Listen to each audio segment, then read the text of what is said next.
বাজ পাখিকে পক্ষীরাজ বলা হয়। বাজের আয়ু হলো মোটামুটি 70 বছর। এবার 40 বছর হতে হতেই ওদের পালক লম্বা এবং ভঙ্গুর হয়ে যেতে থাকে, ঠোঁট বেঁকে যায়, ডানা ভারী হয়ে যায়, অর্থাৎ আগের মতো উড়তে পারে না, সেই শক্তি থাকে না। এবার সেই বাজ কি করবে? বাজ সব থেকে কঠিন নির্বাচন করে, নির্বাচন নিজের পুনর্স্থাপনার। সর্বপ্রথম একটা বিশাল পর্বতে যায়, একান্তে নিজের এক বাসস্থান তৈরি করে, আর তারপরে পাথরের সাথে নিজের ঠোঁট বারবার আঘাত করতে করতে সেই ঠোঁট ভেঙে ফেলে। তারপরে সে অপেক্ষা করে সেই ঠোঁট পুনর্নির্মাণ হওয়ার। তারপর সেটাই করে নিজের পালকের সাথে। তারপরে নিজের ডানা থেকে এক এক করে ভারী পালকগুলো ছিঁড়ে ফেলে দেয়। আর তারপর 150 দিনের এই যন্ত্রণা সহ্য করার পরে ও ফিরে পায় নিজের উড়বার অনন্য ক্ষমতা, সেই শক্তি। আর তারপরে ও জীবনের পরবর্তী 30 বছর বাঁচে। কি বুঝলেন আপনি? যদি ইচ্ছে শক্তি থাকে তাহলে একজন দুর্বলও শক্তিশালী হতে পারে। আপনিও এটাই করুন, নিজের অতীতের যন্ত্রণার বোঝাগুলিকে ত্যাগ করুন আর কল্পনার খোলা আকাশে উন্মুক্ত হয়ে উড়ে বেড়ান। নিজের পুনর্স্থাপনা করুন, তবেই সর্বশ্রেষ্ঠ হতে পারবেন। আর মনে রাখবেন, এই ছোট ছোট পদক্ষেপই বড় বড় শিখরে পৌঁছে দিতে পারে। তাহলে আসুন আর আমার সাথে ভালোবেসে বলুন, রাধা রাধা। আপনি কি কখনো জলকে নিজের মুঠোতে ধরে রাখার চেষ্টা করেছেন? চলুন আজ করা যাক।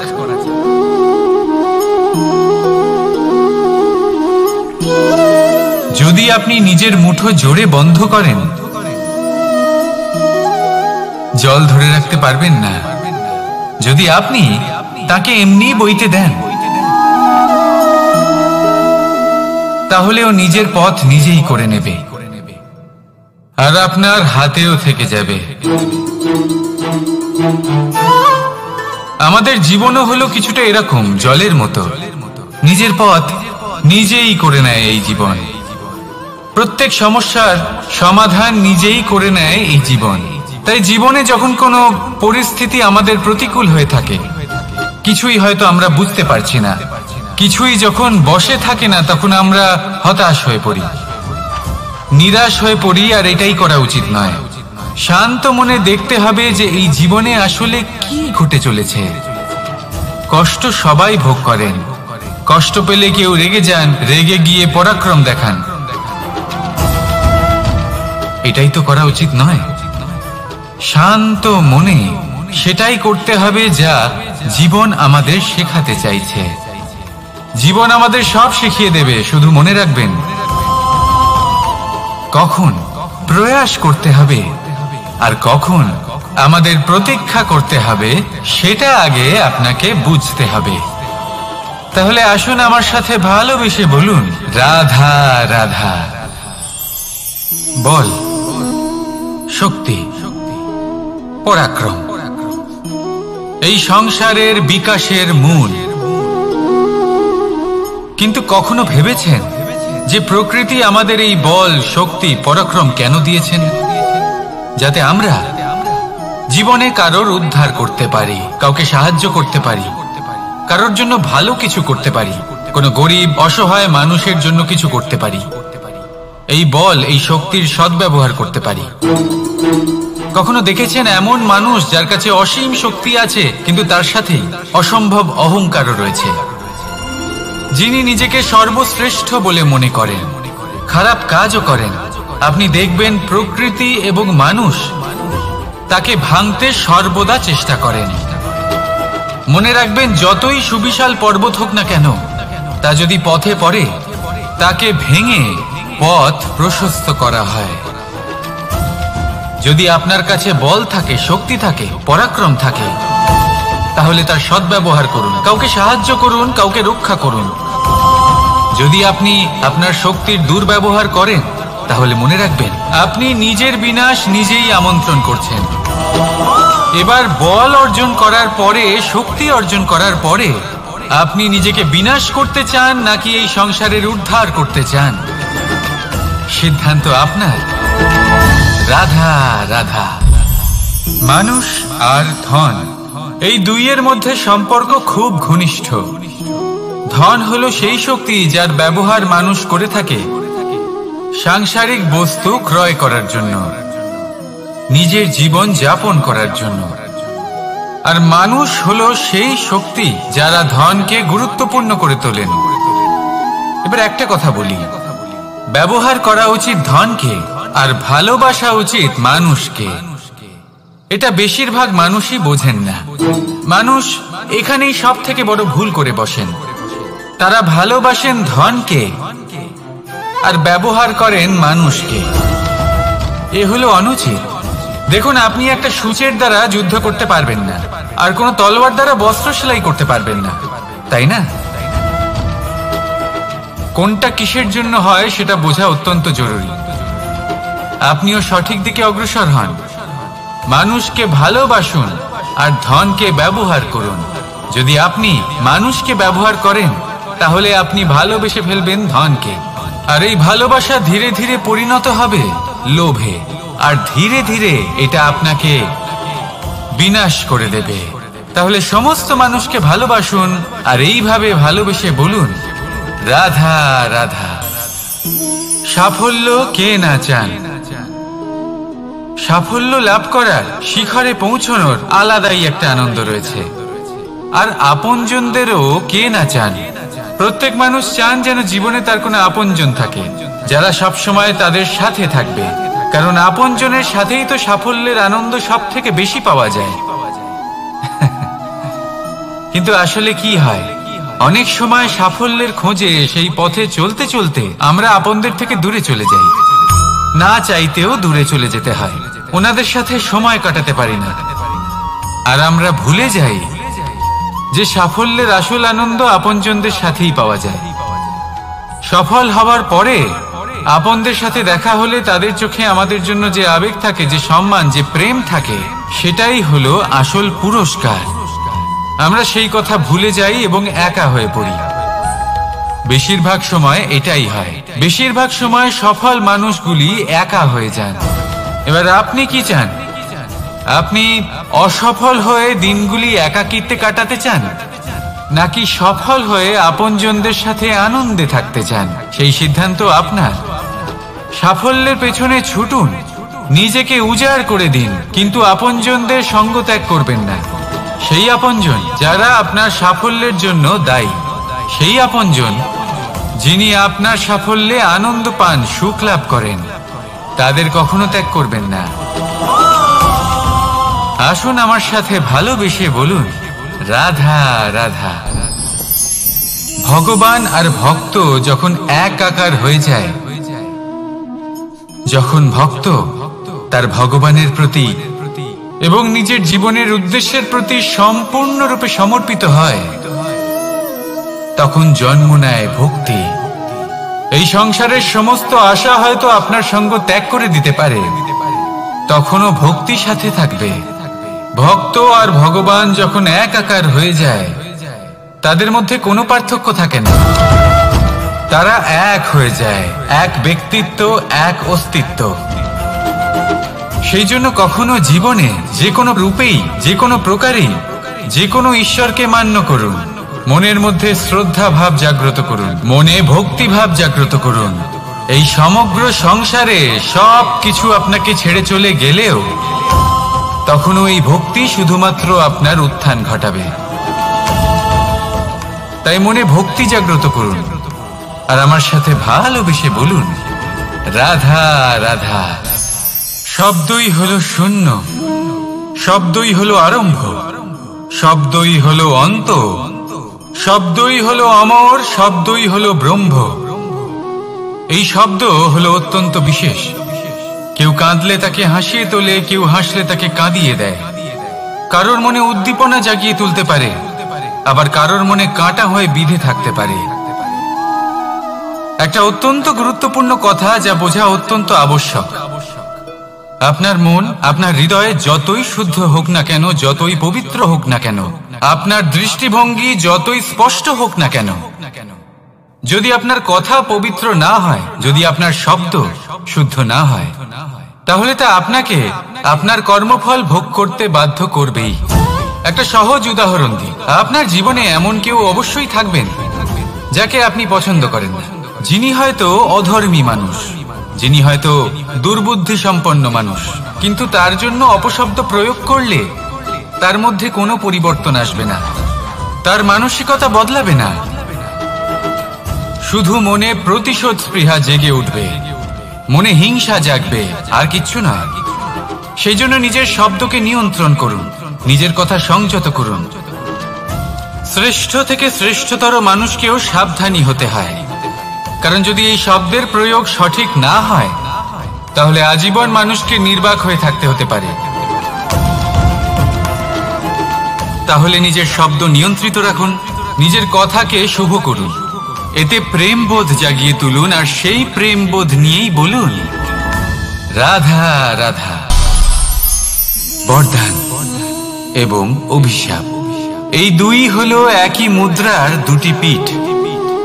এই বরদান আমরা অনেক কারণে পেতে পারি, কখনো নিজের পরিশ্রমের কারণে, কখনো নিজের তপস্যার কারণে, কখনো আমাদের পূর্বপুরুষদের কর্ম ও তপস্যার কারণে।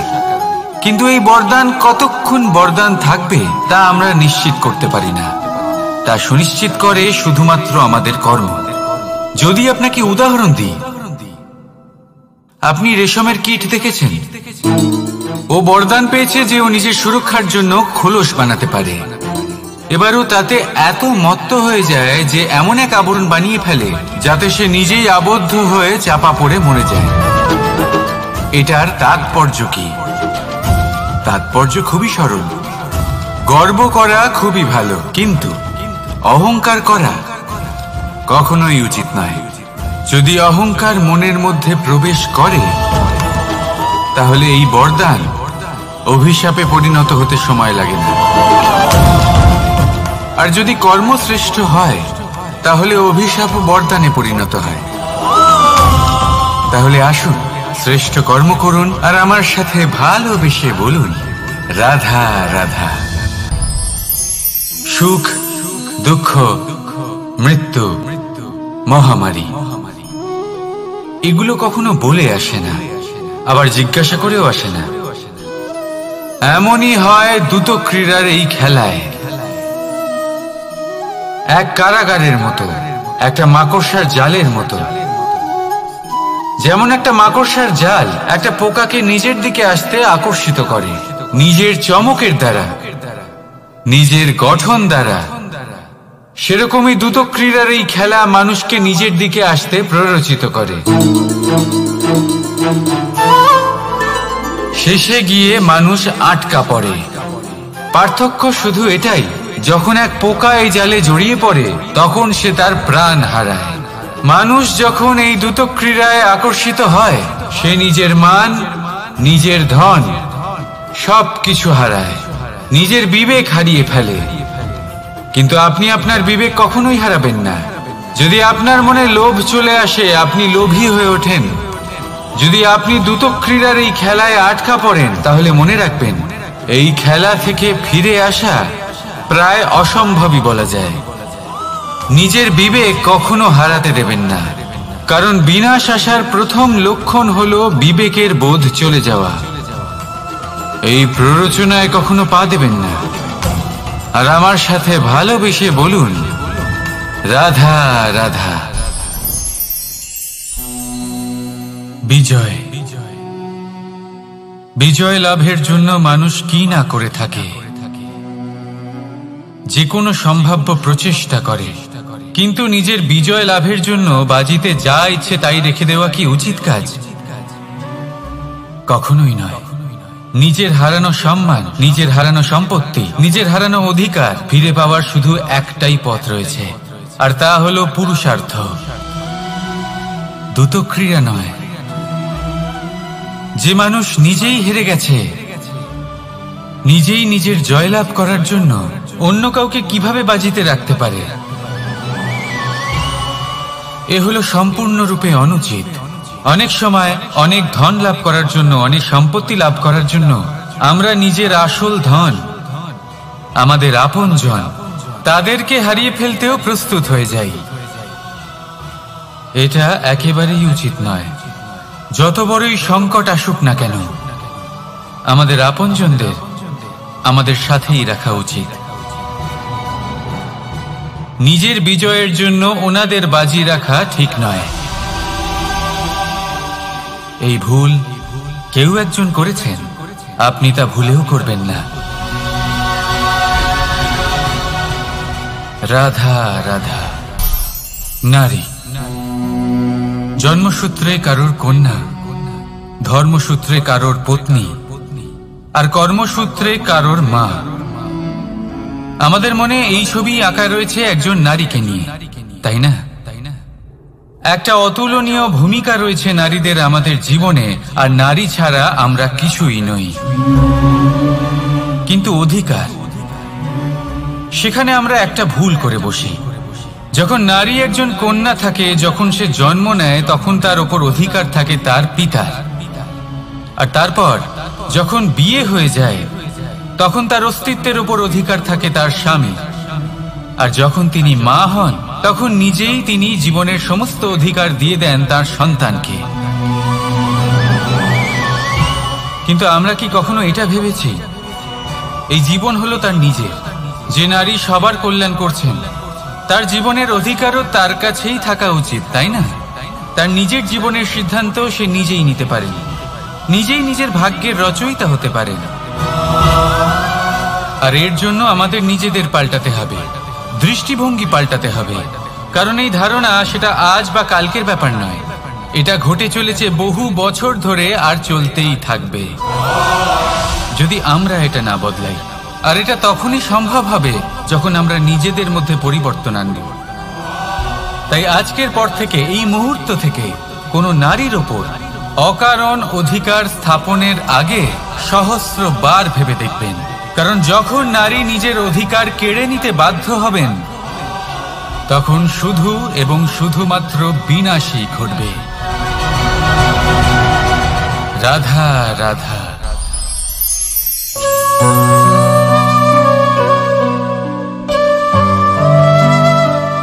নারী, পুরুষরা যাকে নাম দিয়েছেন ত্রিয়া, কেন দিয়েছেন, কে দিয়েছেন, কেউ তা জানে না। কথায় আছে, পুরুষরা ভাবেন যে ত্রিয়া, ভাবেন একরকম, বলেন অন্য কিছু, আর করেন অন্য কিছুই। কিন্তু সত্যিটা কি এটাই? আসল সত্যি হলো এটাই যে ত্রিয়া হলো সেই চরিত্রহীন পুরুষ, আর কেউ নয়। সেই পুরুষ যারা নারীকে বলেন যে আপনি হলেন মা, আপনি হলেন দেবী, আপনি হলেন বোন। আর ভাবেন কি? ভাবেন যে এই নারী হলো আমাদের পায়ের ধুলো, আর কিচ্ছু নয়। আর কি করেন? ওনাদের মাথায়, ওনাদের খোপায় মালা পরিয়ে দিয়ে ভাবেন যে ওনারা হলেন তাদের পায়ের ধুলোর সমান। একজন নারীর সম্মান ভঙ্গ করেন, তাদের দাসী মনে করেন। ভুলবেন না, যত্র নারীয়াস্ত পূজ্যন্তে রমন্তে তত্র দেবতা। অর্থাৎ যেখানে নারীকে পুজো করা হয়, সেখানে ঈশ্বর বাস করেন। আর যেখানে নারীকে অপমান করা হয়, সেখানে ঈশ্বর এবং ভাগ্য এই দুই রুষ্ট হয়। মনে রাখবেন, যদি নারী কল্যাণকারী হতে পারেন, তাহলে নারী মহাচণ্ডী রূপও ধারণ করতে পারেন। যদি একজন নারী মাতা হয়ে জন্মদান করতে পারেন, তাহলে নারী মৃত্যু হয়ে বিনাশও করতে পারেন। যেখানে নারী অপমানিত হবেন, সেখানে মহান ভারতও মহাভারতের পথে অগ্রসর হতে পারে। তাই মনে রাখবেন, নারীর অপমান যেন কখনোই না ঘটে। আর যদি কোথাও নারীর অপমান হয়, তার অর্থ হলো আপনার বিনাশ আপনার দিকেই আসছে। আর এটা হলো তার প্রথম পদক্ষেপের প্রথম পদধ্বনি। রাধা রাধা। যদি সন্তান কোনো দুষ্কর্ম করে তাহলে সেই অপরাধ শুধু কি সেই সন্তানের? না, যদি সন্তান দুষ্কর্ম করে তাহলে অপরাধী তার মাতা পিতাও, যারা পুত্রমোহর কারণে সেই অনুচিত কাজে তাকে বাধা দেননি। অপরাধী হলেন তার পিতামহ, যিনি নিজের কর্তব্যবোধের কারণে নিজের পরিবারের যত্ন নেননি, যিনি সন্তানকে কখনো শাস্তি দেননি। অপরাধী হলেন তার সেই গুরুও, যিনি নিজের শিষ্যের সেই দুষ্কর্ম দেখেও তাকে প্রতিহত করতে পারেননি। একজন হবু রাজার কর্তব্য হলো নিজের প্রজার কাছে সে যেন এক উদাহরণ প্রস্তুত করতে পারে, কিন্তু যদি এত অনুচিত উদাহরণ প্রস্তুত হয়ে থাকে তাহলে মা বাবার, বাড়ির বয়োজ্যেষ্ঠদের কর্তব্য হলো ওনারা যেন সেটা সেখানেই থামায়, হয় ভালোবেসে নয়তো শাস্তি দিয়ে। যদি না থামানো হয় তাহলে মহাভারত অবশ্যম্ভাবী। অনেক ব্যক্তির মনে একটা প্রশ্ন জাগে আমাকে আর রাধাকে নিয়ে। বলেন যে না আমি আর রাধা একসাথে থাকি, না আমাদের বিয়ে হয়েছে, আমি এখানে দ্বারকাতে ও ওখানে বর্ষণাতে, তাও এত ভালোবাসা কি করে? এ কেমন সম্পর্ক? আমি তাদের একটা সহজ কথা বলতে চাই। আপনি কখনো আয়নার দিকে দেখেছেন? নিজের দুই চোখের দিকে তাকিয়ে জিজ্ঞাসা করুন, এই দুই চোখ একসাথে কেন বন্ধ হয়, একসাথে কেন খোলে, একসাথে কেন ঘুমোয়, একসাথে কেন কাঁদে? আজীবন কোনো এক মানুষের সাথে সম্পর্ক রাখা অবশ্যই সম্ভব, তাদের সাথে দেখা না করে। আমার আর রাধার ভালোবাসাও কিছুটা এরকমই, আর কিছুটা এরকমই হয় ভালোবাসা দুই নয়নের মতো, যারা কখনোই মিলিত হবে না কিন্তু চিরকালের জন্য একসাথে জুড়ে থাকবে। এই অনুভূতি নিঃস্বার্থ হয়, আর এই নিঃস্বার্থ ভালোবাসা আপনাকে আনন্দের পথে অগ্রসর করে। জীবনে সবসময় নিঃস্বার্থভাবে ভালোবাসুন, শুধুমাত্র আনন্দই পাবেন। তাহলে আসুন আমার সাথে নিঃস্বার্থভাবে ভালোবেসে বলুন, রাধা রাধা। মানুষ, কোন ব্যক্তির নির্মাণ হয় কিভাবে?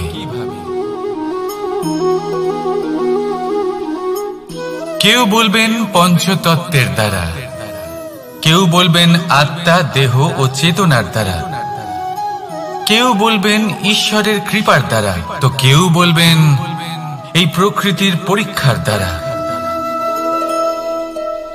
না, মানুষের নির্মাণ হয়ে থাকে বিশ্বাস দ্বারা। ব্যক্তি তখনই গড়ে ওঠেন যখন ব্যক্তিত্ব থাকে, ঠিক কিনা? আর ব্যক্তিত্ব তখনই হবে আর সেরকমই হবে যেরকম বিশ্বাস আপনি নিজের উপরে রাখবেন।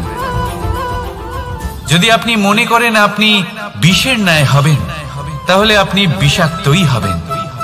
যদি আপনি এটা মনে করেন যে আপনি অমৃতের ন্যায় হবেন তাহলে আপনি অমরই হয়ে যাবেন। যদি আপনি নিজের উপরে বিশ্বাস রাখেন যে আপনি সংসারের সব থেকে উঁচু পর্বতের শিখরে পৌঁছতে পারবেন তাহলে আপনি অবশ্যই পৌঁছবেন। যদি আপনার এরকম মনে হয় যে আপনি এরকম কখনো করতে পারবেন না তাহলে এরকম কখনোই হবে না। ভেবে দেখবেন, বিশ্বাসের মধ্যেই বিশ্ব বাস করে থাকে, তো আপনার অস্তিত্ব কেন করবে না? যেমন বিশ্বাস আপনি নিজের উপরে রাখবেন তেমনই আপনি হয়ে উঠবেন। সেই জন্য নিজের উপরে বিশ্বাস রাখুন, আর হ্যাঁ, ভালোবেসে বলুন রাধা রাধা।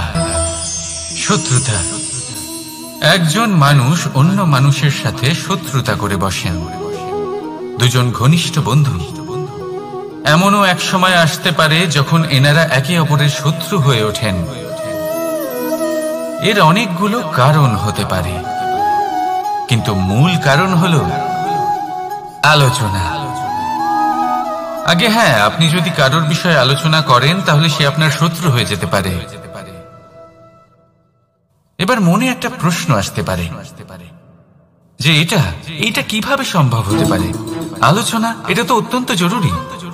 যদি আমি নিজের বন্ধুর খারাপ কাজের বিষয়ে আলোচনাই না করি তাহলে সে শুধরবে কি করে? এ কথা সত্যি যে আলোচনা আবশ্যক, কিন্তু তার থেকেও বেশি গুরুত্বপূর্ণ এবং আবশ্যক হলো আপনার এই সিদ্ধান্ত এটাই যে আপনার এই আলোচনা কোন স্থানে করবেন। যদি এটা সবার সামনে করবেন ভাবেন, তাহলে তা অপমানও হয়ে যেতে পারে। যদি এটা আলাদাভাবে করেন তাহলে তা পরামর্শ হয়ে যায়। অপমান কেউ স্বীকার করতে পারেন না, কিন্তু পরামর্শ সকলের ভালো লাগে। তাহলে যদি আপন কারোর জন্য ভালো কিছু চান, কাউকে শুধরে দিতে চান, আর আপনার মনে হয় আলোচনা আবশ্যক, তাহলে সর্বপ্রথম সময়, পরিস্থিতি আর স্থানের কথা মনে রাখবেন, নয়তো এই আলোচনা আপনাকে খুব ভোগাতে পারে। তাহলে আসুন আমার সাথে ভালোবেসে বলুন, রাধা রাধা। আপনার জীবনেও কি সমস্যা রয়েছে? অবশ্যই থাকবে। প্রত্যেকের জীবনেই সমস্যা থাকে। প্রত্যেক মানুষ জিজ্ঞাসাও করেন যে এই সমস্যা আসলে কি আর কেন আসে জীবনে। আপনাকে একটা কথা বলে দিই যে সমস্যা আসলে সেটা নয় যা আপনার পথে বাধা সৃষ্টি করে, বরং সমস্যা হলো সেটাই যেটা আপনি তখন দেখতে পান যখন আপনার একাগ্রতা আপনার পথ থেকে, আপনার লক্ষ্য থেকে সরে যেতে থাকে। আর এই সমস্যাগুলি দূর করার জন্য, এর সমাধান করার জন্য একটাই পথ আছে, নিজের সমস্ত ভাবনা আরো একবার একাগ্র করুন নিজের পথের দিকে, নিজের লক্ষ্যের দিকে। আপনার সমস্ত ভাবনা যদি কেন্দ্রীভূত হয় নিজের লক্ষ্যে, তাহলে এই সমস্যা দূরে থাকবে। যদি এরকম না হয়, যদি আপনার মন একটু অন্যদিকে চলে যায়, তাহলে এই সমস্ত সমস্যা আবার সামনে চলে আসে আর বাড়তেও থাকে। দেখুন, যেখানে আপনার লক্ষ্য রয়েছে, বান যদি সেখানেই চালাতে হয়, তাহলে দৃষ্টি তো সেদিকেই রাখতে হবে। তবেই তো আপনি সেই লক্ষ্য ভেদ করতে পারবেন। সেই জন্য মনে রাখবেন, সর্বদা লক্ষ্য রাখবেন নিজের পথে, সেই পথেই সামনে এগোতে থাকুন নিজের লক্ষ্যের দিকে। আপনি যত সামনে এগোতে থাকবেন এই সমস্যা তত পিছিয়ে যাবে। তাহলে আসুন আমার সাথে ভালোবেসে বলুন, রাধা রাধা। এই পাখিরা সত্যি খুব সুন্দর, আমার খুব ভালো লাগে। আপনি নিশ্চয়ই শুনে থাকবেন যে কিছু পাখির কাছে ডানা অবশ্যই থাকে, কিন্তু উড়তে পারে না। তারা চায় উঁচু আকাশে উড়ে বেড়াতে এবং মেঘেদের সাথে কথা বলতে, করতেই পারে না। এবার এই সংসারেও পাওয়া যায় ঘুড়িও। এদের মধ্যে না জীবন আছে, না প্রাণ আছে, আর না আছে ডানা, কিন্তু এরা আকাশের সাথে কথা বলে, হাওয়ার বেগের সাথে কথা বলে, আনন্দ করে, উৎফুল্ল হয়ে ওঠে, আকাশে জীবনের কিছু মুহূর্ত কাটায়। তার কারণ কি হতে পারে? কারণ হলো সুতো। এই সুতো যদি সঠিক হাতে থাকে, তাহলে এই কাগজের তৈরি ঘুড়িও আকাশের উচ্চতায় উড়ে বেড়াতে পারে। এবার এই সুতো আসলে কি? এই সুতো হলো আসলে ভালোবাসা। এই সুতো হলো আসলে বিশ্বাসের। আর এটা আপনি দিয়ে থাকেন তাদের হাতে যাদের আপনি বিশ্বাস করেন, যাদের আপনি নিজের সর্বস্ব দিয়ে দেন। ভেবে দেখুন, এই ভালোবাসা আর বিশ্বাসের সুতো আপনি যদি সঠিক মানুষের হাতে দিয়ে দেন, তাহলে আপনি অনেক উচ্চতায় উঠতে পারবেন, আকাশের উচ্চতায় উড়ে বেড়াতে পারবেন, মেঘের সাথে কথা বলতে পারবেন, পাখিদের মতো উঠতে পারবেন, যা ইচ্ছে তাই করতে পারবেন। শুধু এই মানুষ সঠিক হতে হবে, এমন একজন মানুষ যার মনে আপনার জন্য ভালোবাসা রয়েছে, এমন এক মানুষ যার মনে কোনো স্বার্থ নেই, যিনি পরোপকারী, এমন একজন ব্যক্তি যিনি আপনার অস্তিত্বকে বাইরে নিয়ে আসতে পারবেন, তাকে উজ্জ্বল করে তুলবেন। তাহলে ভালোবাসুন, আনন্দ করতে থাকুন, আর এই আনন্দ সহকারে বলুন রাধা রাধা। আমরা সকলে এমন ব্যক্তির সাথে থাকতে চাই যারা খুব মিষ্টি কথা বলেন, যাদের ব্যবহার আমাদের ভালো লাগে, যারা দেখতে সুন্দর হন, যাদের আমরা পছন্দ করি। আর সব সময় এমন ব্যক্তির থেকে দূরে থাকতে চেষ্টা করি যাদেরকে আমরা পছন্দ করি না, যাদের কথা আমাদের খারাপ লাগে, যাদের কথা একটু কঠোর হয়। আমরা সব সময় চেষ্টা করি এদের থেকে দূরে থাকার, ঠিক কিনা? কিন্তু যদি বাস্তবটা দেখি, তাহলে এই কঠোরতা জীবনে শান্তির প্রলেপ দেয়। ওষুধও একটু কড়াই হয়, কিন্তু এ কি করে? আমাদের সুস্থ করে তোলে। ঠিক সেইভাবেই ভালোবাসার এই অধ্যায় একটু কঠিন, একটু কড়াও মনে হতে পারে, কিন্তু এর ফল সবসময় আপনাদের স্বাস্থ্যের পক্ষে ভালোই হয়। সেই জন্য যদি কেউ আপনার নিন্দে করে, আপনাকে কড়া কথা শোনায়, আপনার ব্যাপারে আলোচনা করে, তার মানে এটা নয় যে সে আপনার শত্রু। হতে পারে তিনি আপনার বন্ধু হন, আপনার জন্য ভালো চান, আপনাকে শুধরে নিতে চান, আপনার মধ্যে কোনো পরিবর্তন দেখতে চান। সেই জন্য কখনো কারোর কথা শুনে বা কাউকে দেখে প্রাথমিকভাবে এই সিদ্ধান্ত নেবেন না যে তিনি আপনার শত্রু হন নাকি আপনার বন্ধু হন। এমনও শত্রু হয়ে থাকেন যে গুড়ের মতো মিষ্টি মিষ্টি কথা বলে আসলে আপনাকে বিষ পান করিয়ে দেবেন। আর এমনও বন্ধু থাকেন যারা আসলে নিমের মতো কড়া কথা বলেন, কিন্তু আপনাকে অমৃত পান করান। এদের মধ্যে পার্থক্য করতে জানতে হবে, কে আসলে শত্রু হন আবার কে আসলে মিত্র হন। এই পার্থক্য যখন আপনি করতে শিখবেন, তখন আপনি এই সংসারের সব থেকে সুখী প্রাণী হয়ে উঠবেন। এই পার্থক্য বোঝা সহজ নয়, কিন্তু অবশ্যই আবশ্যক। রাধা রাধা। অসুখ। এমন কোন মানুষ আছেন এই সংসারে যার অসুখ করে না? প্রত্যেক মানুষ কখনো না কখনো অবশ্যই অসুস্থ হয়েছে, তার এই শরীর রোগের শিকার অবশ্যই হয়েছে। এবারে দেখুন, এই রোগ আসে, আবার এই রোগ চলেও যায়, কিন্তু সেই রোগ আমাদের কষ্ট দিতে কেন সক্ষম হয়? কারণ হলো স্বচ্ছতা। যদি এই স্বচ্ছতা শরীরে না থাকে, তাহলে মানুষকে শারীরিক কষ্ট পেতেই হবে। ঠিক সেইভাবেই অত্যন্ত প্রয়োজনীয় হলো এই স্বচ্ছতা যেন মনেও থাকে। যদি এই স্বচ্ছতা মনে না থাকে, তাহলে মানুষ চারিত্রিকভাবে কষ্ট সহ্য করেন। এবারে নিবারণ কি হতে পারে? বড়ই সহজ এর উপশম।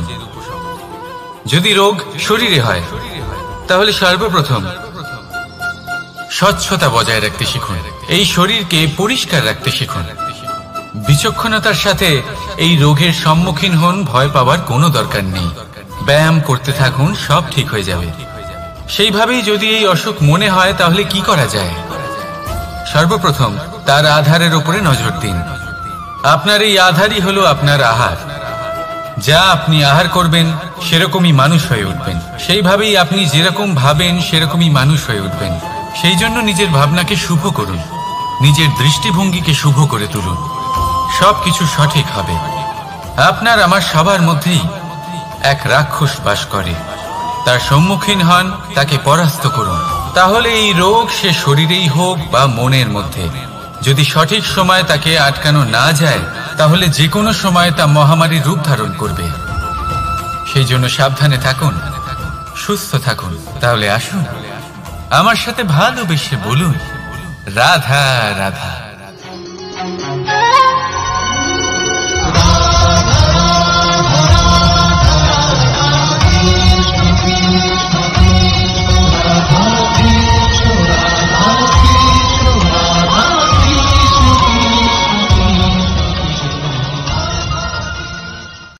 আপনি জীবনে কি হবেন, সেটা আপনার পরিশ্রম, আপনার নিরন্তর প্রয়াস আর আপনার নির্বাচিত দিশার উপর নির্ভর করে না। এটা নির্ভর করে আপনার সঙ্গতির উপরেও। এই সঙ্গতি যা হলো অত্যন্ত গুরুত্বপূর্ণ। প্রকৃতিও আমাদের এটাই শেখায় বিভিন্ন উদাহরণ দিয়ে। যদি আপনাকে একটা উদাহরণ দিই, কখনো বাতাসের প্রবাহ লক্ষ্য করবেন। এই বাতাসের প্রবাহ যখন কোনো পুষ্পকে স্পর্শ করে, সেও সুগন্ধে পরিপূর্ণ হয়ে যায়। এই বাতাসের প্রবাহ যখন কোনো নালীর উপর দিয়ে প্রবাহিত হয়, তখন সেও সুগন্ধহীন হয়ে যায়।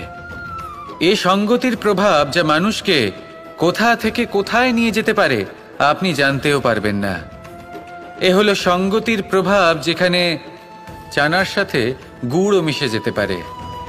এ হলো সঙ্গতিরই প্রভাব, যেখানে একটা সাধারণ পাথর স্বর্ণের সাথে মিশে গিয়ে একটা রত্নে পরিণত হতে পারে। তাই এই সঙ্গতির বিষয়ে বিশেষ খেয়াল রাখবেন। আপনি কার সাথে মিশছেন, কি বলছেন, কি শিখছেন, আপনার অস্তিত্বের উপর তাদের কি প্রভাব পড়ছে, সব লক্ষ্য করবেন। আর আমার সাথে ভালোবেসে বলবেন, রাধা রাধা। আপনি কখনো ভেবে দেখেছেন কি সেই জিনিস যা আপনাকে সামনে এগোতে বাধা দিচ্ছে? ধরুন আপনি কোনো পথ দিয়ে যাচ্ছেন, পা মুচকে গেলে তা আপনাকে সামনে এগোতে বাধা দেয়। সেইভাবেই জীবনে ক্ষুদ্র চিন্তা আপনাকে সামনে এগোতে বাধা দেয়। দেখুন, যদি কোনো চাক থাকে যার মধ্যে ফাটল রয়েছে, তা আপনাকে ভালো মাটির পাত্র বানাতে দেবে না। ঠিক সেইভাবেই কাউকে ঈর্ষা করলে তা আপনাকে মহান হতে দেবে না। আমি উচ্চস্তরীয়, আরো নিচুতে রয়েছে, এই ভাবনা কখনোই আপনাকে উচ্চ স্তরে পৌঁছতে দেবে না। মন থেকে সকল বিকার, ঈর্ষা, মোহ, লোভ, লালসা এই সব ত্যাগ করুন। চিন্তা ভাবনাকে বড় করে তুলুন, ধন্যাত্মক বোধ জাগিয়ে তুলুন, আর সম্পূর্ণ সমর্পিত হয়ে কর্ম করুন। মহানুভবতা আর সাফল্য এই দুই আপনার পদানত হয়ে থাকবে। তাহলে আসুন আর আমার সাথে ভালোবেসে বলুন, রাধা রাধা। যখনই কোনো ঘূর্ণিঝড় আসে, কোনো প্রলয় আসে, তখন দেখবেন তা কত বৃহৎ প্রভাব ফেলে, কত বড় বিনাশ ঘটায়, বিধ্বংস সৃষ্টি করে। যখন বন্যা আসে, তখন কত গভীর প্রভাব ফেলে, কত সর্বনাশ ঘটায়। নদীর পাড়ও ভেঙে বয়ে নিয়ে যায়। সেখানে কোনো গাছকে দেখুন, শান্তভাবে দাঁড়িয়ে থাকে, চুপ করে, আর নিজের কাজ করে, ছায়া প্রদান করে, ফল প্রদান করে, কোনো শব্দ না করেই নীরবে কর্ম করে। যদি নদীর কথা বলি, নদী যখন বয়ে চলে, খেতে জল প্রদান করে, বনস্পতিদের প্রাণ প্রদান করে, আমাদের পানীয় জল দেয়। এত মহান কাজ করে কোনো শব্দ না করে, নীরবতার সাথে।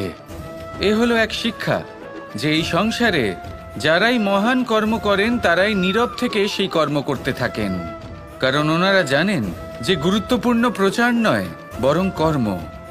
আর যারা রুদ্রের সাথে থাকেন, কোলাহল করেন, তারা শুধুমাত্র ধ্বংসই করেন। এবার আপনি মৌন থেকে শুধুমাত্র কর্ম করে মহান হতে চান, নাকি রুদ্রের সাথে থেকে বিধ্বংস ঘটাতে চান? সিদ্ধান্ত আপনারই। আসুন আর আমার সাথে ভালোবেসে বলুন, রাধা রাধা। প্রকাশ কার মধ্যে থাকে? সূর্য। শীতলতা কার মধ্যে থাকে? চন্দ্রমার মধ্যে। এবার যদি সূর্যের মধ্যে প্রকাশ না থাকে কি হবে? অন্ধকার। যদি চন্দ্রমার মধ্যে শীতলতা না থাকে তাহলে কি হবে? মহা অন্ধকার। সবকিছু অন্তরে আছে, শুভভাব আর সত্যতা প্রত্যেকটা মানুষের অন্তরের মধ্যে থাকবেই থাকবে। যদি এটা না থাকে তাহলে জেনে রাখুন কিছুই নেই। যেমন একটা প্রদীপ যা জ্বলছে, যা প্রকাশ দিচ্ছে, অন্ধকারে আমাদের পথ প্রদর্শন করছে। কেন জ্বলে? কারণ ওর মধ্যে একটা সলতে আছে যা জ্বলছে। সলতে কেন জ্বলে? কারণ তার ভিতর ঘি আছে যা ওই সলতেকে জ্বলতে সাহায্য করে। সবকিছুই আমাদের মনের ভিতরেই রয়েছে। ভালো ভাব এবং সততাও। এই নিয়েই কর্ম করতে থাকুন আর জীবনের সামনে এগোতে থাকুন।